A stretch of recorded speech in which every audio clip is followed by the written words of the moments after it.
તારીખ 1/1/2015 દિવસે મહંત સ્વામી મહારાજ તિથલમાં બિરાજમાન હતા.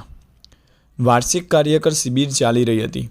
પ્રાતઃ પૂજા પહેલાં ગમ્મત કરતા વિવેકમુનિ સ્વામીએ સ્વામીશ્રીને કહ્યું, કાર્યકરોની શિબિર 2 વર્ષ સુધી ચાલશે. ત્યારબાદ તેઓએ પૂછ્યું, સ્વામી, આજે અંગ્રેજી તારીખ પ્રમાણે નવું વર્ષ શરૂ થઈ રહ્યું છે, તો આજે એક એવો ઉપદેશ આપો જે આખું વર્ષ યાદ રહે. સ્વામીશ્રીએ કહ્યું, નિધિક્ષ એટલે કે નિર્માનીપણું, ધીરજ અને ક્ષમા. પછી કહે, વાંચો 151.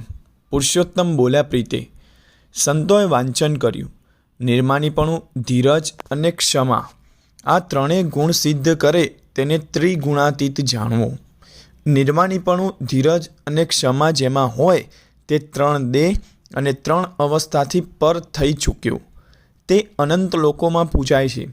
દેહમાં વર્તે તે દેખ્યામાં આવે, છતાં નિર્માણ ગુણને લીધે તેને દેહથી પર જાણવું.